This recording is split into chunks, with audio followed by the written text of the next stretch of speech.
ایک عورت بھی اللہ کی بہت خوبصورت اور حسین تخلیق ہے، موتیوں سے بھی بڑھ کے قیمتی ہے، اور اللہ نے اس کو جو حسن دیا ہے وہ سب کے لیے نہیں ہے.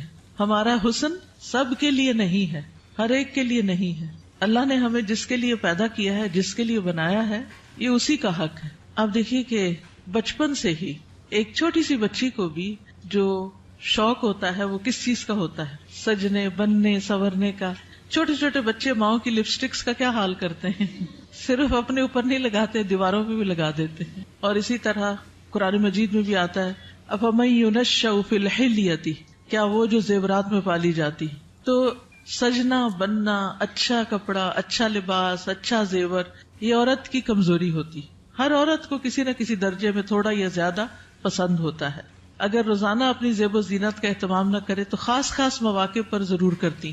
اور پھر اس میں بعض اوقات یہ ہوتا ہے کہ صرف زیب و زینت کرنے کا شوق نہیں ہوتا، اس کو نمایاں کرنے کا بھی بہت شوق ہوتا ہے. تو اس صورت میں پھر یہاں ایک امتحان شروع ہو جاتا ہے کہ ہمیں یہ زیب و زینت کس کس کے سامنے ظاہر کرنے کی اجازت ہے اور کس کے سامنے نہیں. تو یہ چھوٹی سی کتاب ہے، اس آیت سے متاثر ہو کر تحریر کر دی گئی. بہت سے لوگ کہتے رہتے ہیں کہ اپنی تفسیر لکھیں، لیکن اس کا تو وقت نہیں. سوچا چلے ایک آیت ہی صحیح، بلغوا انی ولو آیہ. قال اللہ تعالی، اللہ تعالی کا فرمان ہے، جب اللہ تعالیٰ کوئی بات فرماتے ہیں تو پھر کیا کرتے ہیں، کیسے سنتے ہیں؟ بہت دھیان سے، توجہ سے. وقل للمؤمنات، اور مومن عورتوں سے کہہ دیجئے کیا کریں؟ اپنی نگاہیں نیچی رکھیں، یعنی اپنی نگاہوں کی حفاظت کریں، اور اپنی شرم گاہوں کی حفاظت کریں، اور اپنی زینت ظاہر نہ کریں، اپنی خوبصورتی نمایاں نہ کریں سوائے اس کے جو خود ظاہر ہو جائے، اور اپنے سینوں پر اپنی اوڑھنیاں ڈالے رکھیں، اور اپنی زینت ظاہر نہ کریں سوائے اپنے شوہروں کے، یا اپنے باپ کے، یا اپنے شوہروں کے باپ کے، یا اپنے بیٹوں کے، یا اپنے شوہروں کے بیٹوں کے، یا اپنے بھائیوں کے، یا اپنے بھائیوں کے بیٹوں کے، یا اپنی بہنوں کے بیٹوں کے، یا اپنی عورتوں کے، یا اپنے غلاموں کے، یا وہ زیر دست مرد جو کسی اور قسم کی رغبت نہ رکھتے ہوں، یا وہ بچے جو عورتوں کی پوشیدہ باتوں سے ابھی واقف نہ ہوئے ہوں، اور اپنے پاؤں زمین پر مار کر نہ چلیں کہ ان کی پوشیدہ زینت لوگوں کو معلوم ہو جائے. اور اے مومنو، تم سب مل کر اللہ سے توبہ کرو تاکہ تم کامیاب ہو جاؤ. یعنی اس حکم کی کہیں نہ کہیں جو خلاف ورزی ہوتی ہے اس پر توبہ کرو تاکہ کامیاب ہو سکو. اس سے پتہ یہ چلتا ہے کہ اگر اس حکم کی خلاف ورزی کی گئی تو کہیں ایسا نہ ہو کہ کامیابی مخدوش ہو جائے. تو ارشاد ہے وَقُلْ لِلْمُؤْمِنَاتِ، اور مومن عورتوں سے کہہ دیجئے. پیج 3. مومنات کون ہوتی ہیں؟ جو ایمان لانے والیاں ہیں، اللہ اور اس کے رسول محمد صلی اللہ علیہ وسلم کا حکم دل سے مان لینے والیاں، ماننے کے بعد ان احکامات پر عمل کرنے والیاں، اللہ سے اپنی محبت کے دعوے کو سچ کر دکھانے والیاں. اللہ تعالیٰ کا ارشاد ہے بے شک مسلمان مرد اور مسلمان عورتیں، اور مومن مرد اور مومن عورتیں، اور فرما بردار مرد اور فرما بردار عورتیں، اور سچے مرد اور سچی عورتیں، اور صبر کرنے والے مرد اور صبر کرنے والی عورتیں، اور عاجزی اختیار کرنے والے مرد اور عاجزی اختیار کرنے والی عورتیں، اور صدقہ کرنے والے مرد اور صدقہ کرنے والی عورتیں، اور روزہ دار مرد اور روزہ دار عورتیں، اور اپنی شرمگاہوں کی حفاظت کرنے والے مرد اور حفاظت کرنے والی عورتیں، اور اللہ کا بہت زیادہ ذکر کرنے والے مرد اور ذکر کرنے والی عورتیں. ان کے لیے اللہ نے مغفرت اور بہت بڑا اجر تیار کر رکھا ہے. اللہ کی بخشش اور بڑا اجر کس کے لیے ہے؟ ان صفات کے حامل مومن مردوں اور عورتوں کے لیے. تو ارشاد ہے وَقُلْ لِلْمُؤْمِنَاتِ، کیا ارشاد؟ پیج پر یغضضن من ابصارہن، کہ وہ اپنی نگاہیں نیچی رکھیں. کیا مطلب ہے اس کا؟ کہ حرام چیزوں پر نگاہ نہ ڈالیں، نامحرم مردوں کو نگاہ بھر کے نہ دیکھیں، اچانک نظر پڑ جائے تو نظر پھیر لیں، شہوت کی نظر سے نہ دیکھیں، کسی مرد یا کسی عورت کا سطر نہ دیکھیں، یعنی جو حصے چھپا کے رکھنے کے قابل ہیں، فحش تصاویر اور فحش مناظر نہ دیکھیں، ادھر ادھر تانک جھانک نہ کریں. نبی صلی اللہ علیہ وسلم نے فرمایا زنا العین النظر، نظر بازی آنکھوں کا زنا ہے. نبی کریم صلی اللہ علیہ وسلم نے فرمایا تم اپنی طرف سے مجھے 6 چیزوں کی ضمانت دو، میں تمہیں جنت کی ضمانت دوں گا. جب بات کرو تو سچ بولو، جب وعدہ کرو تو پورا کرو، جب تمہارے پاس امانت رکھی جائے تو ادا کرو، اپنی شرمگاہوں کی حفاظت کرو، اپنی نگاہوں کو نیچا رکھو اور اپنے ہاتھوں کو روکے رکھو. تو یہ حکم ہے نگاہیں نیچی رکھنے کا. پھر آیت کے اگلے حصے میں فرمایا وَيَحْفَظْنَ فُرُوجَهُنَّ، اور وہ اپنی شرمگاہوں کی حفاظت کریں، یعنی جسم کے قابل سطر حصے چھپا کر رکھیں. باریک اور تنگ لباس خصوصاً چست پاجامے سطر ڈھانپنے کے تقاضے پورے نہیں کرتے. زنا، بدکاری اور فحاشی سے بچیں. بلا ضرورت اپنے جسم کا کوئی حصہ نہ کھولیں. ہم جنس پرستی سے دور رہیں. جانوروں یا مصنوعی آلات سے جنسی خواہش پوری نہ کریں. پھر فرمایا وَلَا يُبْدِينَ زِينَتَهُنَّ، اور اپنی زینت ظاہر نہ کریں، یعنی جسمانی ساخت اور شکل و صورت کی خوبصورتی کو نمایاں نہ کریں. زینت میں دونوں چیزیں آ جاتی ہیں، جسم کا فگر بھی اور شکل و صورت کی خوبصورتی بھی. پھر مصنوعی اور آرائشی زینت جیسے زیور، لباس یا میک اپ وغیرہ چھپا کر رکھیں نان محرم سے. باریک لباس نہ پہنیں. گھر سے نکلتے وقت تیز خوشبو نہ لگائیں کیونکہ وہ بھی زینت کا حصہ ہے. رسول اللہ صلی اللہ علیہ وسلم نے فرمایا 2 قسم کے لوگ جہنمی ہیں جنہیں میں نے نہیں دیکھا. وہ لوگ جن کے پاس بیلوں کی دموں کی طرح کے کوڑے ہوں گے جن سے وہ لوگوں کو مارتے ہوں گے. وہ عورتیں جو لباس پہن کر بھی بے لباس ہوں گی، مائل کرنے والیاں، مائل ہونے والیاں، گویا ان کے سر بختی اونٹ کے کوہان کی مانند ہوں گے، یعنی سر خاص طور پر اوپر، سروں کے اوپر مزید بالوں اور کا جوڑا بنا کے یا اونچے کر کے اس کو اٹھایا ہوا ہو. وہ جنت میں داخل نہ ہوگی اور نہ اس کی خوشبو پائیں گی، حالانکہ اس کی خوشبو اتنی اور اتنی دور سے آتی ہوگی. یہ صحیح مسلم کی روایت ہے. پھر فرمایا الا ما ظہر منہا، سوائے اس کے جو اس میں سے ظاہر ہو جائے. وہ زینت جو خود بخود ظاہر ہو جائے، نہ کہ ظاہر کی جائے، مثلا چادر کا ہوا میں اڑ جانا اور زینت کا کھل جانا. وہ زینت جس کو چھپانا ممکن نہ ہو، جیسے چادر، گاؤن یا اسکارف وغیرہ. جسمانی ساخت میں سے دراز قد یا متناسب جسم ہونا، اس میں بھی ایک اٹریکشن ہوتی ہے، اب یہ چھپائی نہیں جا سکتی. سیدنا ابن مسعود اس کی تفسیر میں فرماتے ہیں کالرداء والثیاب، جیسے چادر اور کپڑے. چادر جو اوپر کی چادر یا گاؤن وغیرہ ہوتا ہے، یا جو کپڑے نیچے سے نظر آ جاتے ہیں. یاد رہے زینت ظاہر ہونے اور زینت ظاہر کرنے میں فرق ہے. ایک وہ ہے جو آپ خود کھول دیتے ہیں اور ایک وہ ہے جو اتفاق سے ہو جاتی ہے. پھر فرمایا وَلْيَضْرِبْنَ بِخُمُرِهِنَّ عَلَى جُيُوبِهِنَّ، اور وہ اپنی اوڑھنیاں اپنے سینوں پہ ڈالے رکھیں. خمار یعنی سر کے کپڑے یا دوپٹے سے خواتین سر، بال، کان، گردن اور سینہ ڈھانپ کر رکھیں، کیونکہ کچھ خواتین جب اسکارف پہنتی ہیں تو اس کو اتنا زیادہ اسٹرولر کی طرح لپیٹنا شروع کر دیتی ہیں کہ وہ بعض اوقات تو گلے کا کچھ حصہ بھی نظر آ رہا ہوتا ہے اور سینہ تو پورا کھل جاتا ہے. بعض ایک پلو اوپر کر کے نقاب بنا لیتی ہے، ان کا آدھا سینہ نظر آ رہا ہوتا ہے، یعنی آدھا ڈھانکا ہوا ہوتا ہے، آدھا نمایاں ہوتا ہے، وہ اور زیادہ اٹریکٹیو ہو جاتا ہے، زیادہ توجہ کھینچنے لگتا ہے. تو اس لیے اللہ کا حکم ہے کہ عورت اپنے سینے کے حسن کو چھپا کر رکھے مردوں سے، کیونکہ یہ مرد کے لیے ایک فتنہ بن جاتا ہے. باریک دوپٹہ جس میں سے بال اور گردن جھلک رہے ہو وہ نہ اوڑھیں. زمانہ جاہلیت میں عورتیں پردے کا اہتمام نہیں کرتی تھیں، بلکہ جب کوئی عورت مردوں کے پاس سے گزرتی تو اپنے سینے کو کھول کے گزرتی. بسا اوقات وہ اپنی گردن، بالوں کی مینڈیاں اور کانوں کی بالیاں تک ننگا کر لیتی تھی. کیا کیا؟ گردن، بالوں کی مینڈیاں اور کانوں کی بالیاں، ان کو نکال لیتی تھی. اب بھی آپ نے دیکھا ہوگا بعض اسکارف اس طرح پہنتے ہیں کہ کانوں کا زیور باہر لٹک رہا ہوتا ہے. لہٰذا اللہ تعالیٰ نے مومن عورتوں کو حکم دیا کہ وہ ایسے مواقع پر پردے کا اہتمام کریں. سیدہ عائشہ فرمایا کرتی تھی جب یہ آیت نازل ہوئی وَلْيَضْرِبْنَ بِخُمُرِهِنَّ عَلَى جُيُوبِهِنَّ، تو ان سب نے اپنے تہ بندوں کو کناروں سے پھاڑ کر ان کی اوڑھنیاں بنا لی. یعنی جو نیچے تہ بند ہوتا ہے نا، جو نیچے پہنتے ہیں شلوار کی طرح، تو انہوں نے کیا کیا کہ اور اگر کپڑا نہیں ملا سر کا اس طرح چادر بنانے والا تو انہوں نے انہی کو ہی ذرا صحیح کر کے، یعنی اس کے کنارے وغیرہ کاٹ کے اس کو چادر کی شکل دے دی. پھر فرمایا وَلَا يُبْدِينَ زِينَتَهُنَّ إِلَّا، اور وہ اپنی زینت ظاہر نہ کریں مگر اپنے شوہروں کے لیے. آگے آ رہا ہے پسندیدہ اور مطلوب ہے کہ شوہر کے سامنے ہر طرح کی زینت کا اظہار کریں، سارا شوق یہاں پورا کریں. ٹھیک ہے، عورت اپنے شوہر کے سامنے حد درجہ اظہار زینت کر سکتی، جتنی کرنا چاہے کریں، جو کہ کسی دوسرے کے سامنے نہیں کر سکتے. یا اپنے باپوں کے لیے، باپوں میں کون کون آتا ہے؟ باپ، دادا، پردادا، نانا، پرنانا، اوپر تک آبا و اجداد جو بھی ہوں. رسول اللہ صلی اللہ علیہ وسلم نے ایک نیک عورت کے بارے میں فرمایا بہترین عورت وہ ہے کہ جب تم اسے دیکھو تو تمہیں خوش کر دے. تو شوہر کس طرح خوش ہوگا جب آپ اچھے کپڑے پہنیں گے، اچھا لباس کے ساتھ اچھا زیب و زینت زیور میک اپ وغیرہ میں ہوں گے، لیکن بہت سی خواتین گھر میں تو کھانا پکاتے پکاتے کپڑوں میں اس قدر کھانے کی اسمیل آ جاتی ہے اور کچن میں پسینے سے برا حال ہو جاتا ہے، اور پھر جب شوہر گھر آتا ہے تو اسی حال میں استقبال کرتی، اور پھر جب شوہر کو کھانا وغیرہ دے کے فارغ ہو کے جب اپنی سہیلی یا بازار جانا ہوتا ہے تو نہا دھو کے میک اپ وغیرہ کر کے نکل جاتی ہے، کیونکہ اب شوہر آ گیا گھر میں، وہ بچے سنبھالے گا، ہم ذرا آؤٹنگ پہ جائیں۔ تو یہ بالکل الٹ ہے اس حکم کے جو ہمیں دیا گیا۔ فرمایا بہترین عورت وہ ہے کہ جب تم اسے دیکھو تو تمہیں خوش کر دے، جب تم اسے کوئی حکم دو تو تمہاری اطاعت کرے، اور تمہاری غیر موجودگی میں اپنے نفس اور تمہارے مال کی حفاظت کرے۔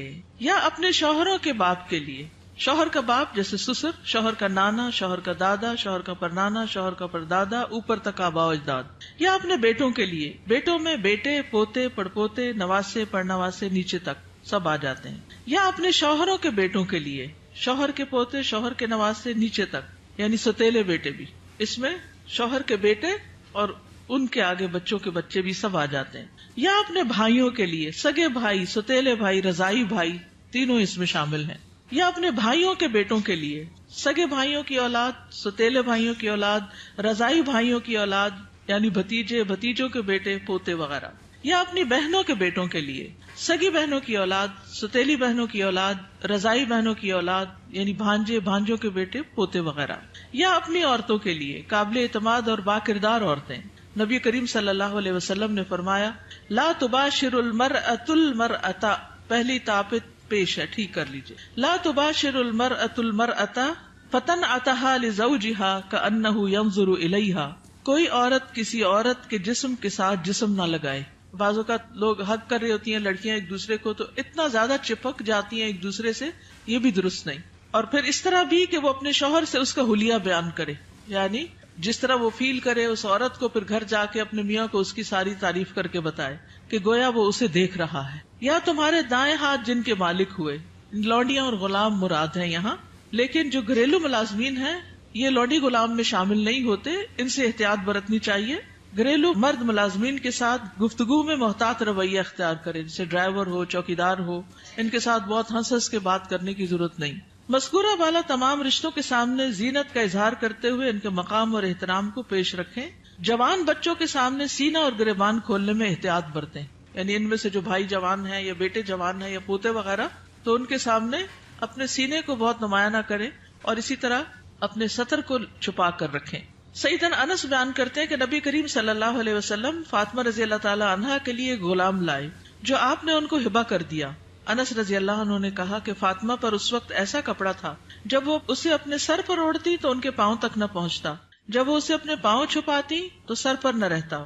یاد رکھیے وہ پاؤں بھی چھپا رہی تھی۔ جبکہ نبی کریم صلی اللہ علیہ وسلم نے ان کی یہ الجھن دیکھی تو فرمایا، بے شک تمہارے لیے کوئی حرج نہیں، تمہارے سامنے صرف تمہارے والد اور تمہارا غلام ہے۔ اس غلام کا نام عبداللہ بن مسعدہ تھا، یہ فزاری تھے، سخت سیاہ فام۔ سیدہ فاطمہ نے انہیں پرورش کر کے آزاد کر دیا تھا رضی اللہ تعالی عنہا۔ اب التابعین غیر اولی الاربۃ من الرجال، یا پیروی کرنے والے غیر حاجت مند مرد، یعنی یہ کون سے مرد ہیں جن سے پردے میں نرمی اختیار کی جا سکتی ہے؟ نکاح کی حاجت نہ رکھنے والا۔ بعض ہوتے ہیں نا بچپن سے خاندانوں کے ساتھ لگ جاتے ہیں اور وہ پوری زندگی ایک بچوں کی طرح ہی ساتھ ہوتے ہیں، اور پھر بڑھاپے کی عمر میں ان کا کوئی اور ٹھکانہ نہیں ہوتا، تو وہ یعنی کہ گھروں میں اگر ہوتے ہیں ان کو گھر کی جو لڑکیاں ہیں وہ اپنی بیٹیوں کی طرح ہی ہوتی ہیں، اور ویسے بھی انہیں شادی کا کوئی شوق نہیں ہوتا۔ عورتوں سے رغبت نہ رکھنے والا، بدھو قسم کا، بے وقوف بدھو جس میں شہوت نہ ہو، بالکل بوڑھا۔ بعض اوقات ایسے بچے ہوتے ہیں نا، اسپیشل بچے کہ جن کو کوئی مینٹلی ان کو کوئی سمجھ نہیں ہوتی، جنسی خواہشات سے آری، مخنث اور ہجڑے جن میں کوئی شہوت نہ ہو، یہ یاد رکھیے، کیونکہ بعض ہجڑے جو ہیں ان کے اندر سب کچھ ڈیولپڈ ہوتا ہے۔ لیکن ان افراد کے سامنے زینت کا اظہار کرتے ہوئے بھی احتیاط کا دامن نہ چھوڑیں، پھر بھی محتاط رہیں۔ غیر اولی الاربہ سے مراد وہ بے خبر ہے جس میں شہوت نہ ہو، یہ سیدنا ابن عباس کا قول ہے۔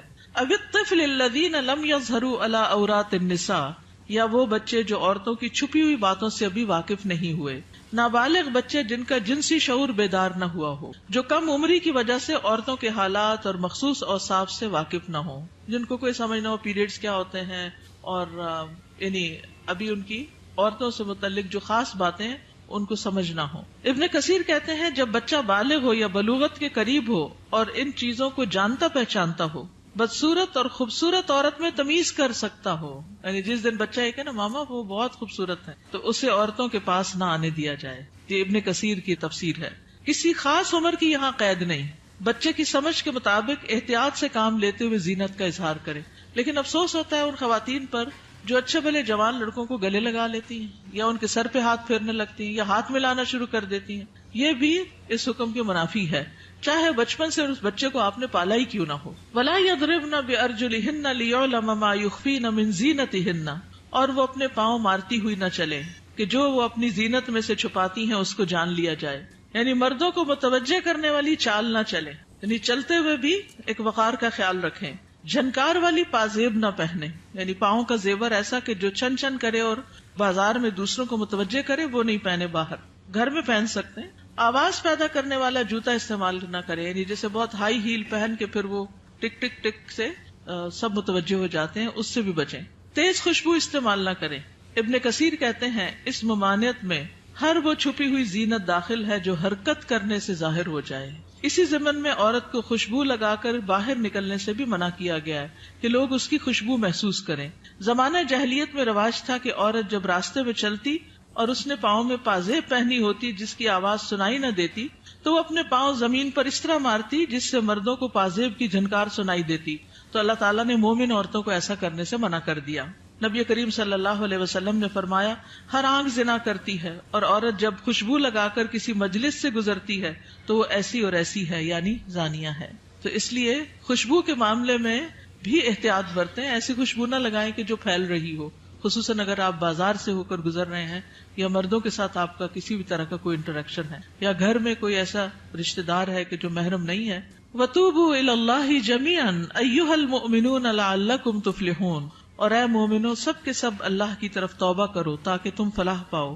اس میں پچھلے گناہوں پر ندامت کا اظہار کریں، یعنی اللہ تعالیٰ کے سامنے آئندہ گناہ نہ کرنے کا عہد کریں، اپنی اصلاح کی ہر ممکنہ کوشش کریں، ان لغزشوں اور غلطیوں سے توبہ کریں جو پردے کے معاملے میں اب تک ہوتی رہیں. آئندہ زندگی کے لیے اپنے طرز عمل کی اصلاح ان ہدایات کے مطابق کر لیں جو اللہ اور اس کے رسول صلی اللہ علیہ وسلم نے دی ہیں. اللہ تعالیٰ کا ارشاد ہے وَهُوَ الَّذِي يَقْبَلُ التَّوْبَةَ عَنْ عِبَادِهِ وَيَعْفُو عَنِ السَّيِّئَاتِ وَيَعْلَمُ مَا تَفْعَلُونَ، اور وہی ہے جو اپنے بندوں کی توبہ قبول کرتا ہے اور ان سے درگزر فرماتا ہے، اور وہ جانتا ہے جو تم عمل کرتے ہو. دیگر محارم حقیقی چچا اور ماموں بھی محرم ہیں کیونکہ بھتیجی اور بھانجی سے نکاح نہیں کیا جا سکتا. رضائی رشتے بھی نسبی رشتوں کی طرح محرم ہیں، ان کے سامنے بھی زینت کا اظہار جائز ہے. اللہ تعالیٰ کا ارشاد ہے تم پر تمہاری مائیں اور تمہاری بیٹیاں اور تمہاری بہنیں اور تمہاری پھپھیاں اور تمہاری خالائیں اور بھائی کی بیٹیاں اور بہنوں کی بیٹیاں حرام کر دی گئی ہیں. رسول اللہ صلی اللہ علیہ وسلم نے فرمایا بے شک اللہ نے رضاعت سے بھی ان رشتوں کو حرام کر دیا جن کو نسب سے حرام کیا گیا. حجاب مسلمان عورت کی شناخت ہے. مسلمان عورت حجاب سے پہچانی جاتی ہے، وہ دوسروں سے الگ ہو جاتی ہے. اللہ تعالیٰ کا ارشاد ہے اے نبی اپنی بیویوں اور بیٹیوں اور مومن عورتوں سے کہہ دیجئے، بیویاں بیٹیاں اور مومن عورتیں سب کی سب وہ اپنے چادروں کے پلو اپنے اوپر لٹکا لیا کریں. اس طرح زیادہ توقع ہے کہ وہ پہچان لی جائیں، یعنی حجاب کی وجہ سے پہچان لی جائیں، نہ کہ حجاب اتار کے پہچان لی جائیں. حجاب اتار کے تو ایک عورت عام عورت کی طرح ہی لگے گی نا. تو ایذا نہ دی جائیں، اور اللہ بہت بخشنے والا بے حد رحم کرنے والا ہے. یہ ایذا کون سی ہے؟ سیکسول ہراسمنٹ، کہ جب عورت کسی مرد کو اٹریکٹ کرتی ہے تو پھر وہ اس کے پیچھے آتا ہے اور اس کو نقصان دینا چاہتا ہے. مردوں سے بھی خطاب کیا گیا. نظر اور شرمگاہ کی حفاظت کا حکم صرف عورتوں کے لیے نہیں بلکہ مردوں کے لیے بھی ہے. اللہ تعالیٰ کا ارشاد ہے مومن مردوں سے کہہ دیجئے اپنی نگاہیں نیچی رکھیں اور اپنی شرمگاہوں کی حفاظت کریں، یہ ان کے لیے پاکیزہ تر ہے. بے شک اللہ خبر رکھنے والا ہے اس کی جو وہ کرتے ہیں. یعنی اللہ سبحانہ وتعالیٰ کو سب پتا ہے کہ وہ نگاہیں نیچی رکھتے ہیں یا نہیں رکھتے. سیدنا جریر بن عبداللہ سے روایت ہے، وہ کہتے ہیں میں نے رسول اللہ صلی اللہ علیہ وسلم سے اچانک نظر پڑ جانے کے بارے میں سوال کیا تو آپ صلی اللہ علیہ وسلم نے مجھے حکم دیا کہ میں اپنی نظر پھیر لوں، یعنی اگر کسی عورت پر نظر پڑ جائے تو پھر اس کو دوسری طرف پھیر لوں. نظر کی حفاظت دراصل شرمگاہ کی حفاظت ہے. جس نے اپنی نظر کو آزاد چھوڑ دیا اس نے اسے ہلاکت کے گڑھے میں ڈال دیا، اور نظر ہی عام حادثات کی اصل ہے جو انسان کو پہنچتے ہیں. یہ ابن القیم کا قول ہے. نگاہ نیچی رکھنے کے فوائد کیا ہیں؟ یہ بھی ابن القیم کا قول ہے محبت کی حقیقت اور اس کے تقاضے کتاب میں. دل شہوت سے رک جاتا ہے، دل میں نور پیدا ہو جاتا ہے، علم کے راستے کو شادہ ہو جاتے ہیں، دل کو فرحت و خوشی حاصل ہوتی ہے، عقل قوی اور مضبوط ہوتی ہے، دل غم و حسرت سے خلاصی پا لیتا ہے، انسان کی عقل و فراست بڑھتی ہے، دل کو قوت و شجاعت حاصل ہوتی ہے. نگاہ جھکانا جہنم کا دروازہ بند کرنے کا سبب ہے، غفلت کے پردے ہٹتے ہیں. رسول اللہ صلی اللہ علیہ وسلم نے دعا بھی سکھائی، سنن نبی داؤد میں آتی ہے، اللہم انی اعوذ بک من شر سمعی ومن شر بصری ومن شر لسانی ومن شر قلبی ومن شر منی. اے اللہ، بے شک میں اپنی سماعت کے شر سے، اپنی بصارت کے شر سے، اپنی زبان کے شر سے، اپنے دل کے شر سے اور اپنی شرمگاہ کے شر سے تیری پناہ چاہتا ہوں. اپنا جائزہ لیجئے، کیا یہ احکامات میرے لیے ہیں اور کیا ان پر عمل کرنا ضروری ہے؟ کیا میں اپنی نگاہوں اور سطر کی حفاظت کر رہی ہوں؟ کیا میں اپنے خمار یا دوپٹے کو اپنے سینے پر ڈالتی ہوں؟ کیا میں اپنی زینت کو چھپانے کا اہتمام کرتی ہوں؟ یاد رکھیے، ہمارا معاملہ کسی انسان کے ساتھ نہیں، رب العالمین کے ساتھ ہے، جو علم بھی رکھتا ہے اور ہر چیز کے بارے میں باخبر بھی ہے. نظر کے بارے میں کچھ اشعار ہیں، کل حوادث مبدأها من النظر، تمام حوادث کی ابتدا نظر سے ہوتی ہے. یعنی جو عشق و عاشقی کے سلسلے چل پڑتے ہیں اور انسانوں کو بعض اوقات انتہائی بیمار کر دیتے ہیں کہ وہ کسی قابل نہیں رہتے، اس کی ابتدا نظر سے ہی ہوتی ہے. وَمُعْظَمُ النَّارِ مُسْتَصْغَرُ الشَّرَرِ، اور چھوٹی چنگاری سے بھی زبردست آگ بھڑک اٹھتی ہے. نَظَرٌ فَابْتِسَامَةٌ فَسَلَامٌ، پہلے نظر، پھر مسکراہٹ، پھر سلام. فَكَلَامٌ فَمَوْعِدٌ فَلِقَاءٌ، پھر بات چیت، پھر ملاقات کا وعدہ. اور پھر اس کے بعد اللہ کے حکم کی نافرمانی میں انسان جا پڑتا ہے. اللہ سبحانہ وتعالی ہمیں ایمان عطا کرے، حیا عطا کرے اور اس حکم پر عمل کی توفیق عطا کرے. آخری صفحے پر ہے، رسول اللہ صلی اللہ علیہ وسلم نے فرمایا، حیا ایمان میں سے ہے اور ایمان جنت میں لے جاتا ہے، جبکہ بے حیائی کوڑا کرکٹ ہے اور کوڑا کرکٹ آگ میں جاتا ہے. یہ کتاب آپ کے لیے تحفہ ہے. کیوں تحفہ ہے؟ تاکہ ہم اس پر عمل کریں اور کیا کریں؟ آگے بھی پہنچائیں. صرف اپنے آپ کو بچانا کسی شر سے، کسی نقصان سے کافی نہیں. اس کا ایک محرک یہ بھی تھا اس چھوٹے سے پیمفلٹ کو لکھنے کا، کہ بہت دفعہ مجھے خود یہ سننے کو ملا، بتایا گیا کہ کہاں ہے قرآن میں پردے کا حکم. آپ اپنے کالج میں، یونیورسٹی میں کولیگ سے بات کریں تو کہیں گے کہاں لکھا ہے قرآن میں؟ تو کوئی نہیں پردے کا حکم، یہ تو تم لوگوں نے خود ہی گاؤن سکارف چڑھا لی ہے. تو اگر یہ چھوٹی سی کتاب آپ کے پاس ہوگی تو فوراً دلیل نکالنا آپ کے لیے آسان ہو. ٹھیک ہے، آپ میں سے کوئی کچھ کہنا چاہتا ہے؟ آپ کی وجہ سے اگر ایک خاتون بھی اپنے اس حکم پر عمل کر لیتی ہیں تو آپ کے لیے صدقہ جاریہ ہوگا. کم از کم 2 لوگوں کے ساتھ مل کے یہ کتاب ضرور پڑھ لیجیے.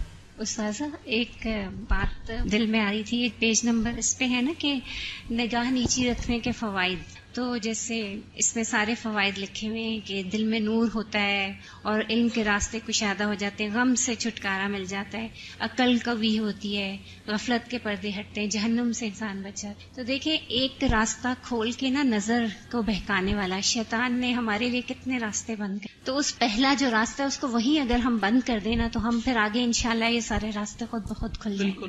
اور اس میں آپ دیکھیے کہ بہت سی ایسی خواتین کے مسائل، بہت سی لڑکیوں کے مسائل، اچھی بھلی سمجھدار لڑکیوں کے مسائل، اور خصوصاً اب موبائل کی وجہ سے اور ویڈیو چیٹنگ کی وجہ سے جو مسائل پیدا ہو رہے ہیں، اور تصویر کا اتنا فتنہ عام ہے کہ ہر چیز ہی کی تصویر بن بن کے شیئر کی جا رہی ہے، اس کی وجہ سے یہ مسائل اور بھی زیادہ بڑھ گئے ہیں. اور بعض اوقات انسان ایسے فساد میں جا پڑتا ہے کہ اس کی عقل پہ بھی پردہ ڈال دیتا ہے، پھر اس میں نہ اپنی عزت کی پرواہ ہوتی ہے، نہ ماں باپ کی، نہ کسی دین کی اور نہ کسی اور کی. تو اس لیے بہت ضروری ہے کہ اس چیز کو عام کیا جائے اور لڑکیوں کو اس فتنے سے بچایا جائے. جی، ستیلے بھائی محرم ہوتے ہیں. نمازوں میں خشوع کا مسئلہ ہر ایک کو رہتا ہے، تو نگاہ کی حفاظت سے نمازوں میں بھی خشوع آتا ہے. کوشچن ہے، جیسے سعودی عرب میں وہ لوگ آنکھوں کا بھی پردہ کرتے ہیں، اور یہی ہے کہ آپ نے جیسے آیت پڑھی، اس کا ترجمہ پڑھا ہے، تو اس کا ترجمہ یہی ہوتا ہے کہ لٹکایا جائے کپڑا. تو وہ لوگ اس طرح کہتے ہیں کہ آنکھ کا پردہ، وہ پٹا اس طرح کرتے ہیں کہ آنکھوں تک آتا ہے. تو اس میں آپ کیا کہیں گے؟ اور دوسرا یہ کہ ان کا جو گاؤن ہے وہ پاؤں کے نیچے تک ہوتا ہے، کیا یہ حالات؟ جی، گاؤن نیچے تک ہونا چاہیے، ٹخنے ننگے نہیں ہونے چاہیے. اور ابھی زمین کو جو ٹچ کر رہا ہوتا ہے. جی، تو آنکھ کا پردے میں آپ کیا کہتے ہیں اس میں؟ جس طرح وہ لوگ کرتے ہیں، جی، جتنا انسان اپنے آپ کو ڈھانک سکے اتنا ہی بہتر ہے. مطلب وہ لوگ پلہ جو ہے اوپر کر کے کرتے ہیں، لیکن ہمارے یہاں ایسا کوئی دیکھیے، ہمارے یہاں بھی جب میں چھوٹی ہوتی تھی تو اس وقت جو نقاب ہوتا تھا وہ پورے جارجٹ کے کپڑوں کا وہ نیچے ڈالتے تھے. میں خود یونیورسٹی میں، پنجاب یونیورسٹی میں جب میں پڑھتی تھی تو میرے اپنے نقاب اسی طرح کا لگا ہوا تھا، اور جو ینگ ٹیچرز ہوتے تھے ان کی کلاس میں میں پورا ڈال کے بیٹھتی، سامنے نہیں دیکھتی تھی. یہ پیج نمبر 4 پہ نا لاسٹ میں ہے، یا غضضن من ابصارہن، بالکل لاسٹ میں، اور اپنے ہاتھوں کو روکے رکھو.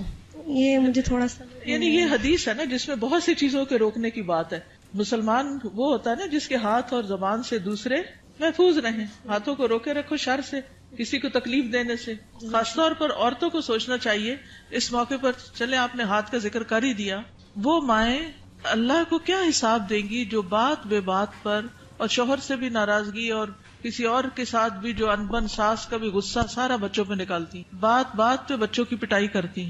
آج ہی ایک بچی نے مجھے تقریباً 7 منٹ کا میسج بھیجا جس میں رو رو کے وہ ذکر کر رہی تھی کہ میں بچپن سے اپنی ماں سے کس طرح پٹتی آ رہی ہوں، کہ اگر اس کے ہاتھ میں ڈنڈا ہے تو اس نے ڈنڈا مار دیا، ہتھوڑی ہے تو ہتھوڑی مار دی، دیگچا ہے تو دیگچا مار دیا، اور چھوٹی موٹی گالیاں بھی نہیں. اگر ہم کسی وجہ سے اوپر چڑھ گئے تو کہا طوائف ہو تم بھی کوٹھے پہ بیٹھو گی. اور اس قدر غلیظ لینگویج کہ میں پریشان ہو گئی سن کے کہ ہمارے مسلمان معاشرے میں ایسی مائیں بھی ہیں. تو یہ ہے ہاتھوں کو روکنے کا مطلب کہ جس پر ہاتھ چلانے کا بس چلتا ہو اس سے اپنے آپ کو روک کے رکھیں. چھوٹی چھوٹی باتوں میں بال کھینچ دینا، کان مروڑ دینا، ہاتھ مروڑ دینا، دھکا دے دینا، اٹھا کے پٹخا کے بچے کو پھینکنا، اس سب کا حساب دینا ہوگا. یہ ظلم کی بدترین قسم ہے اور اس سے پرہیز کرنا چاہیے. چلیے آج کے دن سیٹرڈے کو ہم فقہ القلوب پڑھتے ہیں، اور میرا بالکل دل نہیں چاہتا کہ ہم فقہ القلوب کو چھوڑ دیں، کیونکہ اس کتاب سے میں نے بہت کچھ سیکھا ہے اور یہ بہت زیادہ ایمان کو بڑھانے والی ہے. تو برکت کے لیے تھوڑا سا آپ سب کے ساتھ بھی شیئر کرتی ہوں تاکہ آپ بھی اس کو شروع کر لیں، کیونکہ فقہ القلوب جو ہے وہ قلب سے تعلق رکھتی ہے، اور جب تک قلب کی اصلاح نہ ہو تو باقی اعضاء کی ہو نہیں سکتی. پیج 719. کچھ لوگ پچھلے سال آپ میں سے ہمارے ساتھ فقہ القلوب میں شریک ہوتے تھے اور پھر وہ چلے گئے تو ان کا فقہ القلوب بھی چھوٹ گیا. تو میں چاہوں گی کہ وہ دوبارہ سے شروع کر لیں، اور جو ساتھ چلتے رہے وہ تقریباً 100 پیجز تو سال میں میرے خیال ہو ہی گئے ہیں. فالایمان محلہ القلب، تو ایمان کا مقام دل ہے. واذا دخل فیہ جاء بکل خیر، جب ایمان دل میں داخل ہو جاتا ہے تو ہر طرح کی خیر لے آتا ہے، پھر خیر پھوٹ پڑتی ہے. وَإِذَا لَمْ يَدْخُلِ الْإِيمَانُ فِي الْقَلْبِ، اور جب ایمان دل میں داخل نہیں ہوتا، فَلَا فَائِدَةَ مِنَ الْعَمَلِ مَعَهُ، تو کوئی فائدہ نہیں ہوتا اس کے ساتھ عمل کرنے کا. جب تک ایمان دل میں نہیں، عمل بے فائدہ ہے، اوپر اوپر کے کیے ہوئے کام بیکار ہیں. فَالْمُنَافِقُونَ كَانَ إِيمَانُهُمْ بِأَلْسِنَتِهِمْ فَلَمْ يَنْفَعْهُمْ، جیسے منافق تھے تو ان کا ایمان ان کی زبانوں پر تھا تو ان کو اس ایمان نے کچھ فائدہ نہ دیا. وَكَانُوا يُصَلُّونَ مَعَ الْمُسْلِمِينَ، وہ مسلمانوں کے ساتھ نماز پڑھتے تھے. فَلَمْ يَنْفَعْهُمْ ذَلِكَ، تو اس نماز نے ان کو کوئی فائدہ نہیں دیا. بل ہم فی الدرک الاسفل من النار، بلکہ وہ آگ کے سب سے نچلے گڑھے میں ہیں. یقولون بألسنتہم ما لیس فی قلوبہم، وہ اپنی زبانوں سے وہ کہتے ہیں جو ان کے دلوں میں نہیں، یعنی ایمان دلوں میں نہیں اترا. وَلَفْظُ الْإِيمَانِ شَيْءٌ وَصُورَةُ الْإِيمَانِ شَيْءٌ، لفظ ایمان ایک چیز ہے اور صورت ایمان ایک اور چیز ہے. وَعِلْمُ الْإِيمَانِ شَيْءٌ، اور ایمان کا علم ایک اور چیز ہے. تو لفظ، صورت اور علم تینوں الگ الگ ہیں، لیکن حقیقت الایمان شیء اعظم من ھذا کلہ، لیکن حقیقت الایمان ان سب سے بڑی چیز ہے. وَكُلُّ شَيْءٍ يُصْنَعُ فِي مَكَانٍ وَمَكَانُ تَجْرِيبِهِ فِي مَكَانٍ آخر كَالسَّيَّارَةِ وَالْقَلَمِ وَنَحْوِهِمَا، ہر چیز بنائی جاتی ہے ایک جگہ پر، یعنی ایک پین کی فیکٹری ہے، ایک کار کی فیکٹری ہے. وَمَكَانُ تَجْرِيبِهِ، اور اس کی جو تجربہ گاہ ہے وہ کسی اور جگہ پر ہے، یعنی وہ چلائی کہیں اور جاتی ہے. كَالسَّيَّارَةِ، جیسے کار بنتی کہاں ہے؟ کار فیکٹری میں، اور چلتی کہاں ہے؟ سڑک پر. قلم بنتا کہاں ہے؟ فیکٹری میں، اور چلتا کہاں ہے؟ کاغذ پر. وَنَحْوِهِمَا، اور اسی طرح. وَكَذَلِكَ عِلْمُ الْإِيمَانِ لَهُ مَكَانٌ، اسی طرح ایمان کے علم کی بھی ایک جگہ ہے. وَمَكَانُ مَعْرِفَتِهِ وَتَجْرِيبِهِ لَهُ مَيْدَانٌ آخر، اور اس کی پہچان کی جگہ اور اس کے تجربے کی جگہ ایک اور ہے. وذالک لا یتم ولا یحصل الا بالمجاہدہ والتضحیہ بکل شیء، اور یہ پورا نہیں ہوتا اور حاصل نہیں ہوتا مگر سخت محنت سے اور قربانی سے، جو ہر چیز کی ہوتی ہے، من اجل الحصول علیہ، اس چیز کو حاصل کرنے کے لیے، فہو اغلی شیء فی الدنیا والآخرہ، تو وہ دنیا اور آخرت میں سب سے زیادہ قیمتی چیز ہے۔ وطریق الایمان تعب فیہ آدم، ایمان کا جو راستہ ہے اس میں آدم علیہ السلام بھی تھکے تھے۔ کیا ہوا تھا ان کے ساتھ؟ جب ان کو امتحان میں ڈالا گیا، تجربہ گاہ میں ڈالا گیا، ٹیسٹ میں ڈالا گیا، تو شیطان نے ان کو ورغلا لیا۔ وَنَاحَ لِأَجَلِهِ نُوحٌ، اور مورن کیا یا غم کیا اسی کی وجہ سے نوح علیہ السلام نے۔ وَرُمِيَ فِي النَّارِ الْخَلِيلِ، اور آگ میں پھینکے گئے خلیل اللہ ابراہیم علیہ السلام۔ وَاسْتَجَعَ لِلذَّبْحِ اسماعیل، اور لیٹے ذبح ہونے کے لیے اسماعیل علیہ السلام۔ وَبِيعَ وَسُجِنَ یوسف، اور بیچے گئے اور قید کیے گئے یوسف علیہ السلام۔ وَنُشِرَ بِالْمِنشَارِ زکریا، اور آرے سے چیرے گئے زکریا علیہ السلام۔ وَذُبِحَ بِالسِّكِّينِ یحییٰ، اور چھری کے ساتھ ذبح کیے گئے یحییٰ علیہ السلام۔ وَقَاسَ الضُّرُّ ایوب، اور بیماری کو سفر کیا، قاسا کا معنی سفرڈ، الضر بیماری کو ایوب علیہ السلام نے۔ وزاد فی البکاء داود، اور کثرت سے روئے داود علیہ السلام۔ وسار مع الوحش عیسیٰ علیہ السلام، اور وحشی کے ساتھ عیسیٰ علیہ السلام چلے۔ یہ کیا قصہ ہے؟ کہا جاتا ہے کہ عیسیٰ علیہ السلام جب مصر میں تھے اور یوسف النجار ان کے ساتھ تھا، تو آگے دیکھا کہ ایک شیر آ رہا ہے تو وہ ڈر گئے۔ عیسیٰ علیہ السلام نے کہا کہ تم مجھے شیر کے قریب کر دو اور خود نہیں قریب آنا، خود دور رہو۔ تو عیسیٰ علیہ السلام شیر کے رستے میں کھڑے ہو گئے۔ جب شیر آیا تو پوچھا، ایھا الوحش، اے وحشی جانور، اس راستے میں کیوں آئے، کیوں کھڑے ہو یہاں؟ کہنے لگا کہ وہ ایک بیل ہے، مجھے اسے پکڑنا ہے۔ انہوں نے کہا کہ دیکھو وہ تو مساکین کا بیل ہے، اس کو چھوڑ دو، فلاں فلاں جگہ چلے جاؤ، وہاں پر ایک مردہ اونٹ ہے تو اس کو جا کے کھا لو۔ تو اس طرح عیسیٰ علیہ السلام کے کہنے سے وہ شیر جو تھا وہ وہاں چلا گیا، اور اس شیر نے عیسیٰ علیہ السلام کی بات مان لی۔ لیکن شیر سے بات کرنا اور شیر کو روکنا نہیں منکر کرنا کوئی آسان کام نہیں تھا، لیکن عیسیٰ علیہ السلام نے اپنے آپ کو خطرے میں ڈال کر مسکینوں کو ان کا بیل دلوا دیا، یعنی ان کا بیل ہلاک نہیں ہوا، ورنہ تو شیر کھا جاتا۔ تو یہ اسرائیلیات میں سے ہے یہ واقعہ، اس کی صداقت تو اللہ ہی کو معلوم ہے، لیکن ہمیں حدثوا عن بنی اسرائیل ولا حرج کے تحت بیان کر دیا گیا ہے۔ وعالج الفقر والاذى محمد صلی اللہ علیہ وسلم، اور فقر اور اذیتوں سے، بیماریوں سے، تکلیفوں سے محمد صلی اللہ علیہ وسلم نے ڈیل کیا۔ عالجہ کا مطلب تھا ڈیل کرنا، ہی ڈیلٹ ود۔ وہؤلاء ہم شموس التوحید والایمان، اور یہ لوگ توحید اور ایمان کے سورج ہیں، شمس کی جمع۔ ونجوم الہدی، اور ہدایت کے ستارے۔ وجبال الصبر والیقین، اور صبر اور یقین کے پہاڑ۔ فالایمان اصل الدین وقاعدتہ، تو ایمان دین کی اصل ہے اور اس کا قاعدہ ہے۔ التی یبنى علیہ البناء، جس پر عمارت کی بنیاد رکھی جاتی ہے۔ فہو بمنزلۃ تسویۃ الارض وسقیها، اور وہ زمین کو ہموار کرنے اور اسے سیراب کرنے کے برابر ہے۔ اما الامور الباقیۃ فی الدین، اور جہاں تک دین کے باقی امور کا تعلق ہے، فہی بمنزلۃ الاشجار والحبوب، تو ان کا مقام درختوں اور دانوں کی طرح ہے۔ التی یمکن زرعها وغرسها فی هذه الارض، جن کو اس زمین میں اگایا اور بویا جا سکتا ہے۔ فہی تنمو بقدر خصوبۃ الارض، تو وہ اگتے ہیں جتنی زمین زرخیز ہوتی ہے۔ واستعدادها کما انہا تثمر بقدر الجہود المبذولۃ فی تمہید الارض وسقیها، جس طرح وہ پھل لاتی ہے جتنی اس پہ محنت کی جاتی ہے زمین کو تیار کرنے، ہموار کرنے اور اس کو سیراب کرنے میں۔ فالایمان هو ارض الدین، کتنا خوبصورت جملہ ہے چھوٹا سا۔ ایمان دین میں زمین کی طرح ہے۔ والدعوۃ نبتها وطلعها، اور دعوت دین کیا ہے؟ اس کا پودا اور اس کا خوشہ۔ والعبادۃ ثمرتها وزینتها، اور عبادت اس کا پھل اور اس کی خوبصورتی۔ والعلم یرویها ویسقیها، علم اس پودے کو سیراب کرتا ہے اور اسے ہرا بھرا کرتا ہے۔ والجنۃ ورضا الرب غایتها، اور جنت اور رب کی رضا یہ اصل گول ہے، اصل غایت ہے، اصل مقصد ہے۔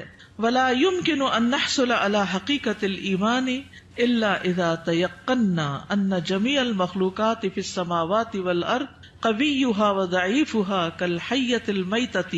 ہم ایمان کی حقیقت کو اس وقت تک نہیں پا سکتے جب تک ہمیں یقین نہ ہو کہ ساری کی ساری مخلوقات، آسمانوں کی اور زمین کی، ان کی مضبوط اور ان کی ضعیف یہ مردہ سانپ کی طرح ہے. لا تنفع ولا تضر، جو نہ فائدہ دے سکتی ہے نہ نقصان. یہ ہے اصل ایمان، ایسا یقین کہ نہ کوئی فائدہ دے سکتا نہ کوئی نقصان دے سکتا ہے، الا باذن اللہ، مگر اللہ کے اذن سے. مردہ سانپ سے تو آپ نہیں ڈرتے نا، تو لوگوں کا ڈر بھی نہیں ہونا چاہیے. لیکن جب ہم لوگوں سے ڈرتے ہیں، یعنی اس سینس میں ڈرتے ہیں کہ اگر میں نے اس کی بات نہ مانی، یہ مجھے کہہ رہا ہے حجاب اتار دو، نہیں مانی تو پھر کیا ہوگا، میرا تو بڑا نقصان ہو جائے گا، یا یہ مجھے جو کہہ رہا ہے میں اسے کر لوں ورنہ مجھے ایسا اور ایسا نقصان ہو جائے گا. تو بہت سے لوگ اللہ کی نافرمانی کے کام جو ہیں وہ صرف لوگوں کے ڈر سے کرتے رہتے ہیں کہ لوگ کیا کہیں گے.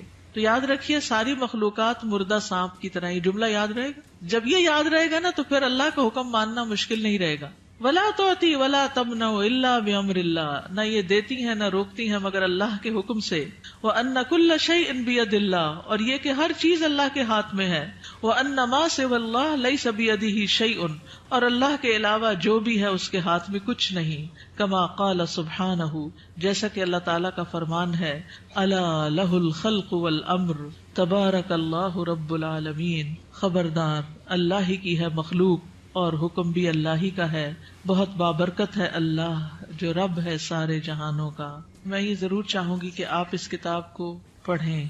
اگر آپ کہنے کہ اس کانوکیشن کی کوئی نصیحت ہمیں کر دیں تو میں یہی کہوں گی کہ فقہ القلوب کو شروع سے پڑھنا شروع کر دیں تو ساری نصیحتیں آپ کو مل جائیں گی. اور یہ دراصل ایمان کو مضبوط کرنے والی کتاب ہے. کیا ہے؟ اور اگر ایمان مضبوط ہو جائے تو کیا ہوتا ہے؟